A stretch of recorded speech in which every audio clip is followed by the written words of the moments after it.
Class 7th, Subject Science, dated 3/6/21, 3rd of June 21. Define the following terms. Question है हमारा ऐसा fibre to fabric lesson का पहला question, define the following terms. A pot इसका है rearing, B pot sharing, सी pot sericulture. ये तीन terms यहाँ पे दी गई है, इनको हमें डिफ़ाइन करना है. रियरिंग किससे कहते हैं, शेयरिंग क्या होती है, और सेरिकल्चर हम किसे कहते हैं. तो आंसर में हम पहले रियरिंग डिफ़ाइन हम करेंगे. Rearing, raising of domestic animals like sheep, cow in order to get milk, fur in from them is called as rearing.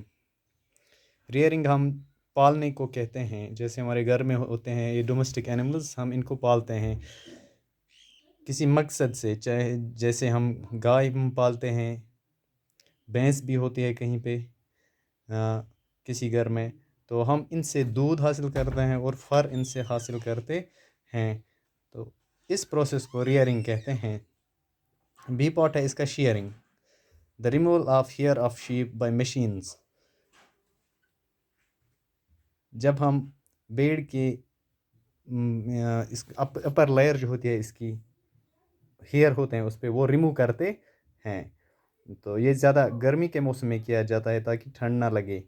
ये शीप जो होते हैं, अगर हम विंटर में करेंगे तो इनको ठंड महसूस होगी, इसलिए ये समर में करना पड़ता है. सी पॉट इसका है sericulture, the rearing of silk worms to get silk from them is called as sericulture.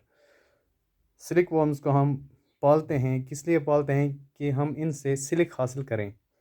इस प्रोसेस को सेरिकल्चर कहते हैं. तो तीन टर्म्स हमने डिफाइन की, rearing, sharing and sericulture. Rearing में हमने देखा हम डोमेस्टिक एनिमल्स को पालते हैं किसी खास वजह से, जैसे हम गाय से दूध हासिल करते हैं, शीप से हम फर हासिल करते हैं.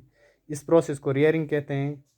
दूसरा है शेयरिंग. शेयरिंग में हम जो भेड़ होते हैं, शीप, इनकी अपर लेयर जो होती है, जैसे हेयर होता है इनका, वो हम रिमूव करते हैं. ये मशीन्स के ज़रिए किया जाता है. इस प्रोसेस को शेयरिंग कहते हैं. सी पॉट तीसरी जो प्रोसेस है इसमें, वो सेरिकल्चर है. सेरिकल्चर हम किससे कहते हैं, सेरिकल्चर में हम ये जो सिल्क वर्म्स होते हैं जिनसे हम सिल्क हासिल करते हैं, इनके पालने को सेरिकल्चर कहते हैं. जब हम सिल्क वर्म्स को पालते हैं तो हम कहेंगे कि इस प्रोसेस को सेरिकल्चर कहते